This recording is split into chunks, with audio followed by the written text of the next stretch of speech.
Hola, ¿qué tal, Jacobs? Bienvenidos a un video más del Jacob, donde sale Raquel Buenrostro y nos revela que gracias al pianismo, a los acuerdos con los sexenios pasados, con los expresidentes, pues nada más y nada menos que la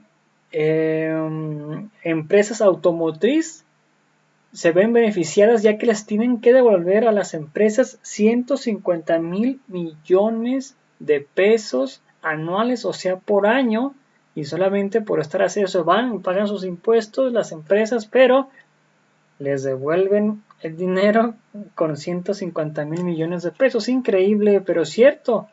Así que veamos lo que dice la Raquel Buenrostro, que es encargada del SAT, y ahorita comentamos, ¿por qué no? Sí. Hay una cosa que me llama poderosamente la atención. Fíjate que si tú revisas la lista de Forbes, tú vas a ver que hay muy pocos alemanes o muy pocos japoneses, porque ahí les cobran los impuestos. Y entonces les cobran impuestos más altos, entonces pues, no todos alcanzan a ser multimillonarios en dólares. Y aquí en México tuvimos, antes de la llegada de Salinas, había un solo multimillonario en la lista de Forbes, un solo multimillonario mexicano en la lista de Forbes. De repente llega Salinas y empieza a ver como, creo que entran 12 de un jalón. Sí. La gran diferencia creo que fue simplemente que les dejaron de cobrar impuestos, ¿así fue? Pues yo creo que hubo varias, aparte de regalarles, yo creo que muchos negocios, pero sí, sí no pagaban impuestos. O sea, sí era impresionante porque el ICR que pagan los grandes contribuyentes es del efectivo, digamos, nada más impuestos sobre sus ingresos, es del 2.4. En cambio, un asalariado, yo toda la vida he sido asalariada, pues a nosotros nos descuentan el 30% del ICR, entre el 30 y el 35. Y ellos pagan el efectivo, el 2.4. Pues creo que no está muy justo eso. No, y hay unas empresas que incluso tienen algunos beneficios fiscales que pagan impuestos, pero les damos devoluciones, que son legales, pero con las devoluciones terminamos hasta nosotros con saldos negativos. Órale. Por ejemplo, la industria automotriz le revolvemos al año, o sea, de lo que nos paga de impuestos y lo que nosotros le devolvemos, el neto es 150,000 millones en contra del fisco. Ah, caray. Por cómo está la ley. Porque como son exportadoras, se les dieron beneficios fiscales que en principio nada más iban a ser temporales, mientras para que se vinieran, invirtieran, recuperaran su inversión y se pudieran establecer en México porque iban a dar supuestamente empleos. Y bueno, sí los dan, pero y ya después ya iban a pagar impuestos normales, pero esa normalidad nunca llegó. Entonces les devolvemos al año, son como a 7 empresas, 150,000 millones de pesos netos. Bueno, pero eso sí implicaría un cambio en la legislación. Ese lo estamos viendo, incluso en algún momento el presidente lo mencionó en la mañanera, dijo que iba a revisar la tasa cero, porque también esto tiene que ver con ahorita con las revisiones que están viendo a los tratados internacionales. Entonces ahorita estamos viendo la valoración de quitarla o no quitarla, porque sí es un abuso. Dicen las automotrices, pero es que te doy empleos.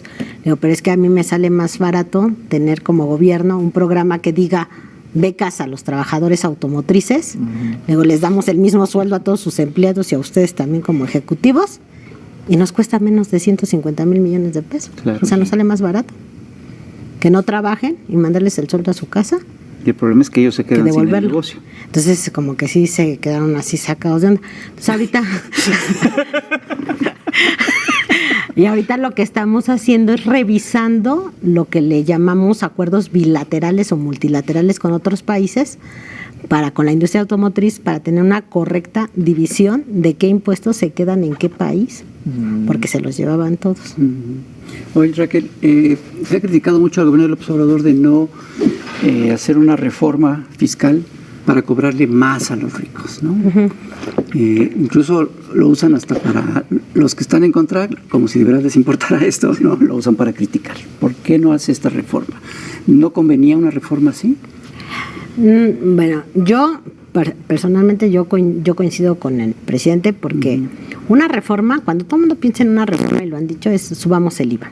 Digamos, aquí es lo más fácil. Pero el IVA, ¿quién lo paga? Pues la gente. Pues. Entonces el IVA lo vamos en nuestro consumo. pero una persona con un ingreso bajo, pues casi el 90% de su sueldo se va en consumo directo, en la comida, en la alimentación, en la casa, arrendamiento, etcétera. Y de un rico, que si tú ganas poquito, pues casi todo te vas en consumo, pero un rico se veía un porcentaje bien chiquito en consumo. Entonces la carga impositiva está en la clase baja, entonces no tiene ningún sentido.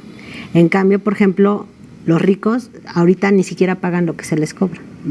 Entonces, si pagan primero lo que deben, yo creo que con eso subimos mucho los impuestos.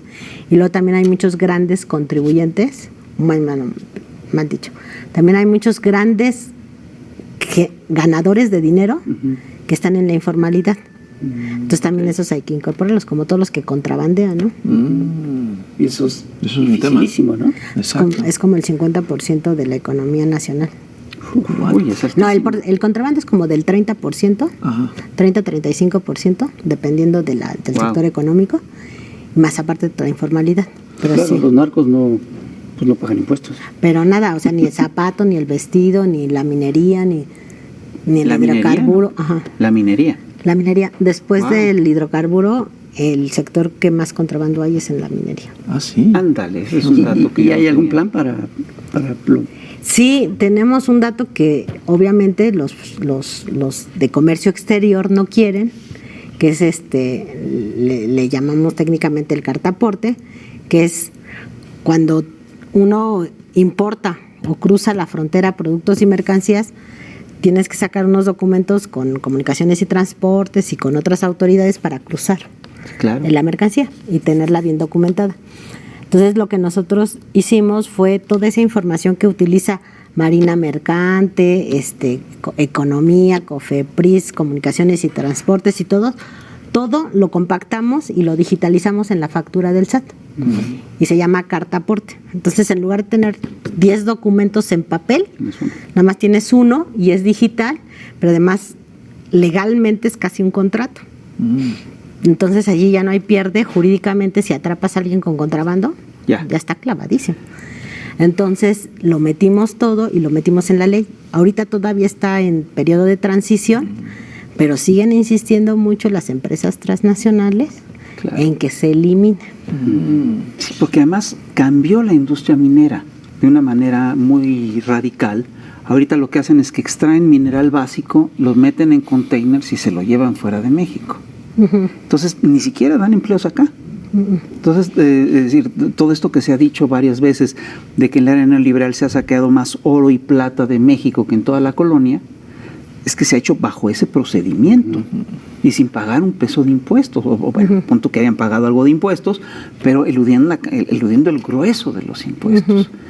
Y eso sí es lo que habría que regular. Eso se tiene que regular. Sí, en las aduanas que ya ahorita ya están aparte, que me tocaron los primeros años, tienen una autorización específica que dice el lugar distinto del autorizado, que es decir, que en lugares distintos de las aduanas hay empresas que pueden importar o exportar. Algunas tienen sentido, por ejemplo, cuando traes, no sé, gasolina o un petroquímico, que llegues y lo llegues directo al tanque de almacenamiento. Sí, claro. Entonces hay que tomar nada más ciertos permisos. Pero hay otros que no tienen sentido.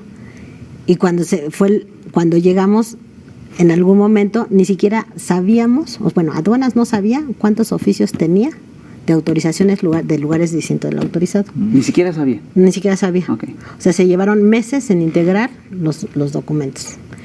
Y entonces lo que nos dimos cuenta es que pues, todo lo que es litoral, pues es potencial de importación y exportación. Pues sí. Entonces hay mucho contrabando. Oye, Raquel, hace varios años fue muy famosa la venta de Banamex a Citibank. Entre otras cosas fue muy famosa porque no pagaron impuestos. Ahora, pues Citibank va a vender Banamex. ¿Qué va a pasar? No, ahí sí van a pagar, porque primero se modificó la ley. Entonces antes no pagaban por venta de acciones y eso, y ya ahora sí van a tener que pagar. Y ahorita también en paralelo se están haciendo varias auditorías. Entonces también se están haciendo revisiones y cuestionarios pues para ver qué es lo que tienen, ¿no? Hay otro tema que salió. Perdón. No, es que ahorita me acordé del acervo cultural que tiene Banamex. Sí. Es muy importante, ¿no? Sí, que ese es justamente lo que estamos revisando porque estamos pidiendo información para ver de a cuánto ascienden los intangibles. Ahí sí va a estar sabroso. Hay otro tema que salió a la luz hace poquito que es la compra y venta de autos usados. En la población se está tratando de cobrar impuestos por ahí, o es para estos grupos que sí se dedican a venta y compra masiva de autos usados. Bueno, yo lo único que traigo ahorita en el radar son la regularización de lo que le llamamos autos chocolate. No sé si sea eso. No, de hecho leí en un periódico que salió esa advertencia a compradores y vendedores de autos usados. O sea, no sé si entonces estaba totalmente equivocado. No, creo que hubo una norma que sacó por ahí Economía, pero precisamente por echar competencia para esto de que lo impulsaron un poco, yo creo que las automotrices, para echarle competencia a lo de los autos chocolate, pero el presidente lo bajó. Es eso. El presidente lo bajó porque dijo, no, pues nosotros no queremos cobrar más. Entonces lo que pasa es que la industria de los autos usados está muy molesta con la regularización de los autos chocolates porque dice que les afecta su mercado hasta en un 25-30%. Pero el otro problema dice que es un tema más grave, que no es económico, que es de seguridad nacional, que se quejan los estados del norte, dicen, es que yo tengo que regularizar los autos, porque si el auto no es regular y tiene placas de México, yo sé que es una persona, digamos, decente. En cambio, pues si no trae placas o no, se usan mucho para la delincuencia organizada. Es una cuestión de seguridad, conviene tener regularizados los autos. Ya entiendo. Esta cuestión, regresando a lo de la evasión de impuestos o las trampas, ¿no?, que buscaban para no evadir. A ver, hay cosas como todo lo deducible de impuestos, ¿no? Eso sigue y eso, pues ni modo, es por ley.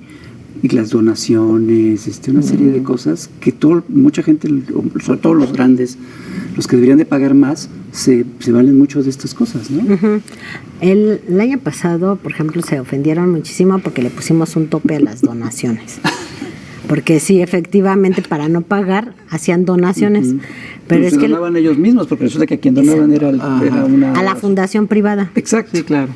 Luego lo que teníamos mucho es que los que eran los directores de las fundaciones reportaban más donativos que los que donaban. O sea, donaban 3 millones de pesos y reportaban 6 millones de pesos, ¿no? Caray. Y entonces ya les teníamos que dar devoluciones. Entonces era un abuso y no se revisaban los donativos triple, antes. No, nadie revisaba donativos, ni donatarias. Perdón, ¿tú quieres hablar? Hay otro tema que el otro día me comentó, estaba platicando con unos pintores, y es el pago en especie que hacen artistas. Yo quiero pagar con cartones. No se puede pagar con cartones. Sí, ahí hay dos cosas. Uno, sí se puede pagar en especie, y lo que ahora sí ya es opinión personal. Lo que yo creo es que sí tenemos que actualizar y modernizar el comité de evaluación. Eso. Es que hay un comité que no depende del SAT ni de Hacienda, que es quien califica si la obra amerita ser pago en especie. Pero ese comité viene desde hace como 15 o 20 años. Y lo cuantifica, ¿no? Lo cuantifica. ¿Y de quién depende ese comité? Se trabaja junto con la Secretaría de Cultura, pero son externos todos. Entonces, ahí. Porque sí, hay una exposición a la que fue hace poco, donde se ven incluso cartones de Chango Cabral, de varios compas. Me llamó mucho la atención, no sé, porque están al lado de obras que sí se ven. Digo, no, obvio, también Chango Cabral tenía un nivelazo. ¿Y qué decía? ¿Colección del SAT? Sí, tenemos buenas colecciones. Sí. De hecho, muy pronto, ese ya es comercial.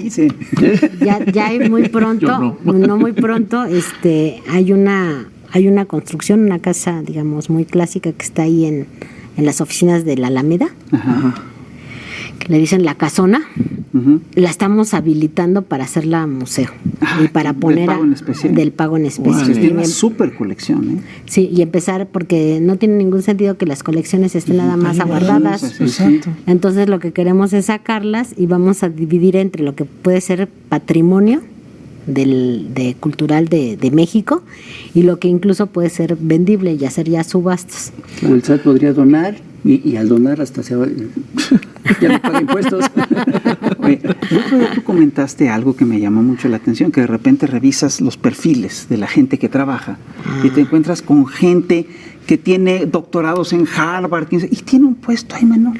Sí. Y tú dices, espérate, ¿qué pasa ahí? Sí. Y claramente lo que está ocurriendo, ¿no? Es que esta gente, pues claro, su negocio su ganapán no es trabajar para el SAT, sino estar en el SAT para filtrar información para cuenta, porque perdón, híjole, ese es un tema para el 007. No, sí, es que sí, es que cuando nosotros llegamos, pues primero, así como dijo el presidente, que yo creo que coincido con él plenamente, y no es porque sea el presidente, sino porque yo sí coincido con él, es que dice, las escaleras se barren de arriba abajo. Y la corrupción también. Se barrer de abajo arriba. No se puede, ¿verdad? No se puede. Entonces, primero, todo el segundo nivel lo está ya cambiado, ¿no? Entonces empezamos a revisar el tercer nivel. Cuando llegamos al cuarto nivel de administradores, ya son muchos, entonces, pero nadie se había metido hasta ese nivel y entonces como que se dieron cuenta que estábamos detectando mucha gente extraña y que ya no entraban. Y entonces lo que empezaron a hacer fue a pedir en niveles más bajos. Bueno, pues ya no quiero entrar con un sueldo de 50,000 pesos, ahora quiero entrar con uno de 8,000 pesos. Y de repente empezamos a ver que llegaban a concursar plazas de 8,000 pesos, gente con doctorados en el extranjero, que habían sido directores generales de empresas transnacionales. Y tú dices, espérate. Y de repente, pues así de repente llegamos y empezamos a ver esos currículos y dijimos, aquí hay algo raro. Sí. Entonces, pues bueno, dijimos, no, pues a ver, ¿desde cuándo están entrando? Y ya empezamos a ver y todos van para afuera, ¿no? Y entonces ya no sabíamos qué hacer.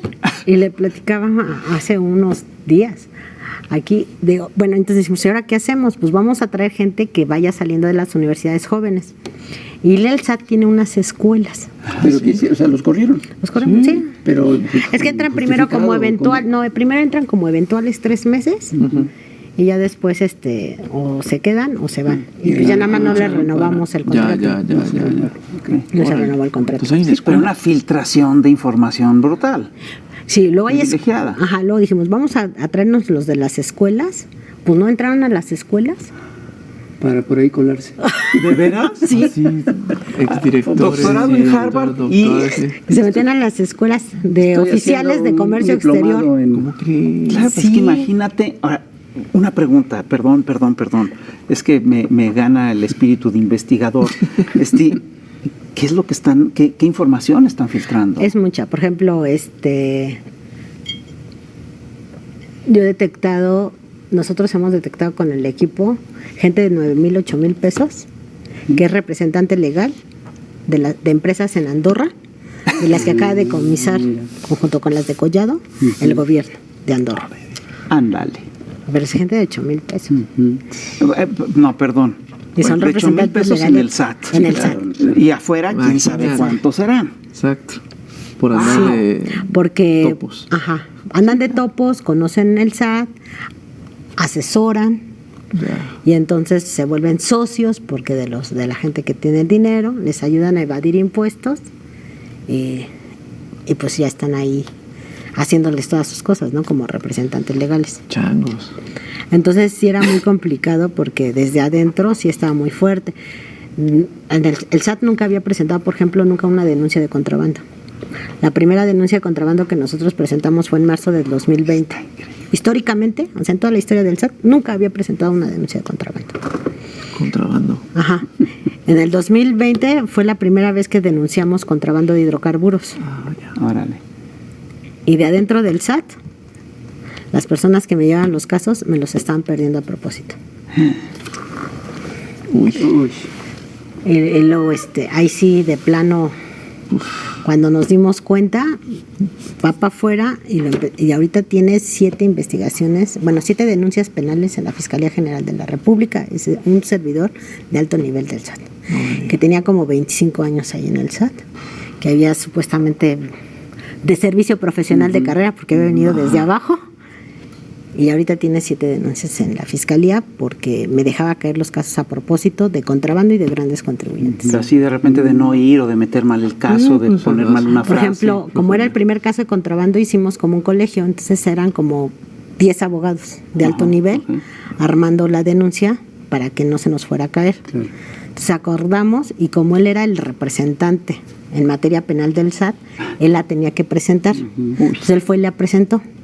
Como 6 meses después, después de presentarlo le decíamos, oye, ¿cómo va? Y me hacía notas. Y como 6 meses después le digo, oye, ¿cómo va el caso? Y se le sale decir, es que me falta que tal área me entregue tal documento. Le digo, ¿pero por qué te va a entregar tal documento si no lo estamos denunciando por defraudación? Es contrabando, y fue contrabando flagrante. O sea, agarramos ahí el buque. La vida. Entonces, ¿por qué tienes que hacer una auditoría si fue contrabando flagrante? Entonces me puso muy nervioso, se empezó a hacer unas bolas, me empezó a dar, entonces me di cuenta que todas las notas que me había entregado eran puras mentiras.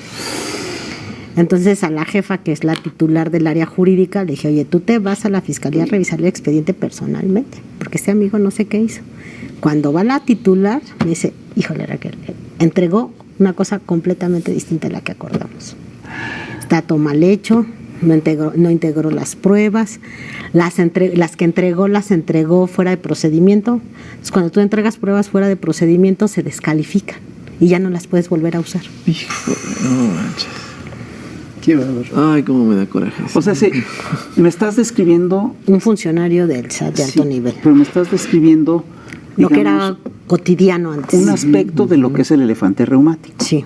Exacto. Este es, digamos, uno de los síntomas del elefante reumático. Es así ya, uno de los males que causan el elefante reumático, ¿no? Es lo que me estás describiendo.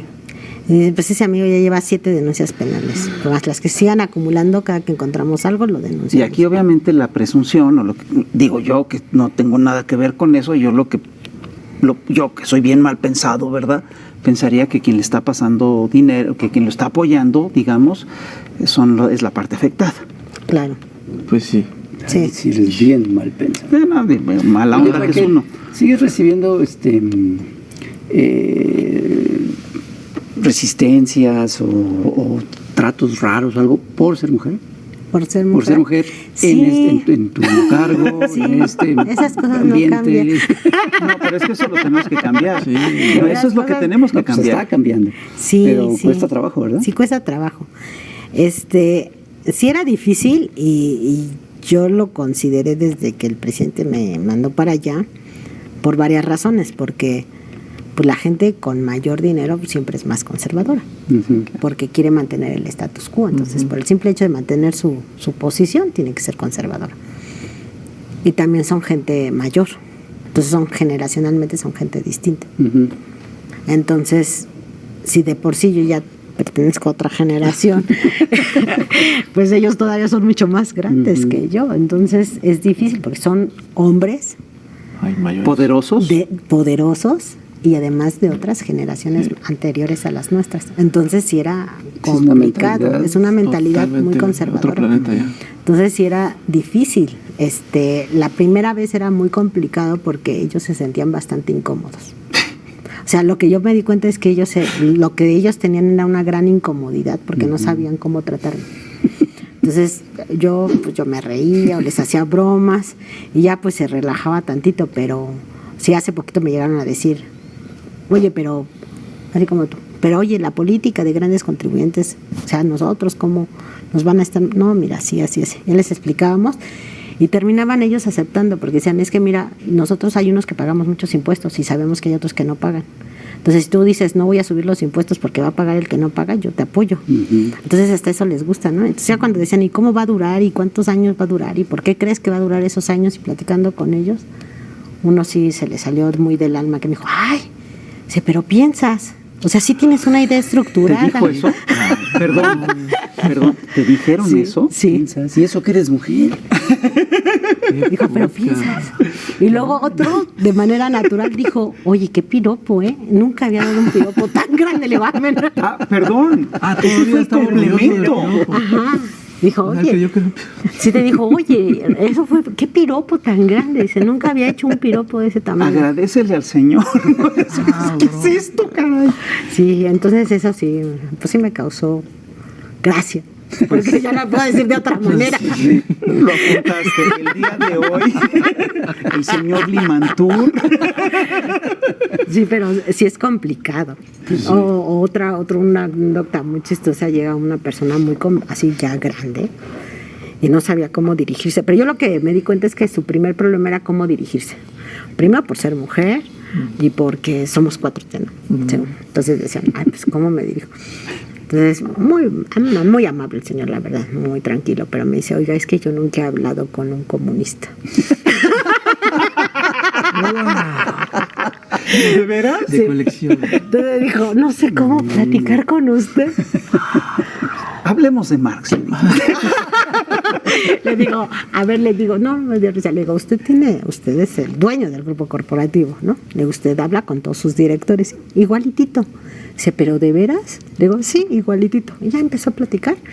No, resolvimos todo como en 15, 20 minutos y se fue muy contento y me dijo, ay, dice, yo no pensé que iba a ser tan fácil. Le hubieras dicho, hablemos de Lenin y McCartney.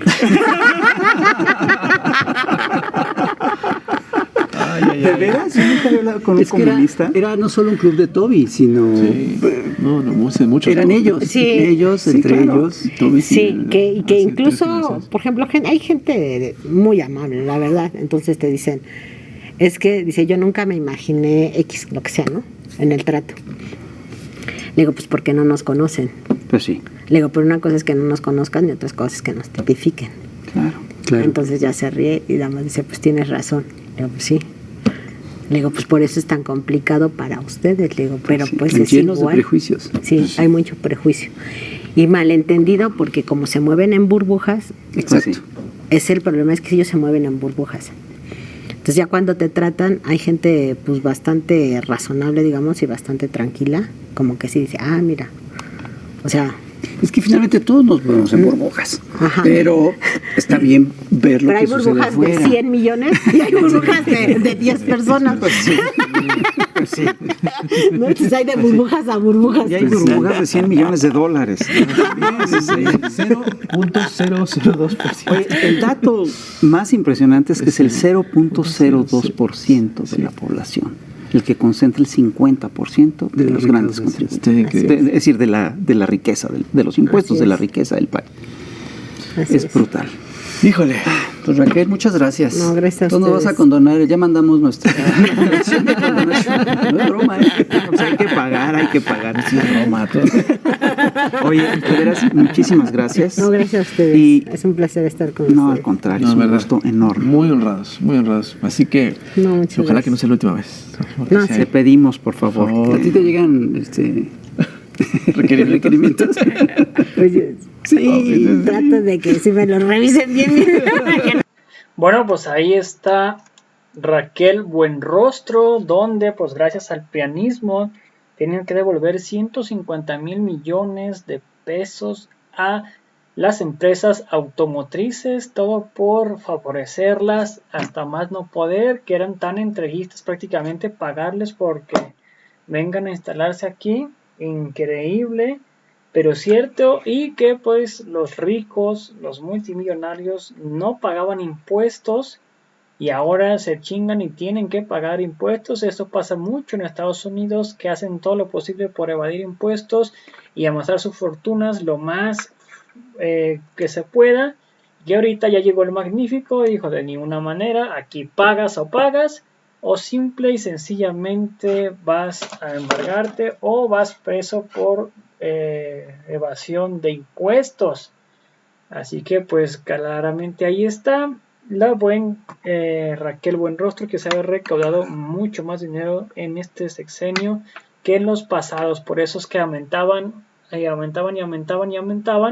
impuestos para que ajustara y chingamos nosotros. Así que pues bueno amigos, a toda la audiencia, gracias por el video. Si me pueden apoyar con un like en la página, un like en el video, comentarlo y compartirlo para que más personas nos vean, sería completamente fantástico. Y sin antes mencionar, si me pueden apoyar con estrellas que no afecten su economía, sería compartir en estas estrellas color dorado y ahí te va a aparecer desde 99 hasta 530 estrellas. Nos vemos en el siguiente video. Hasta la próxima. Bye. Suscríbanse.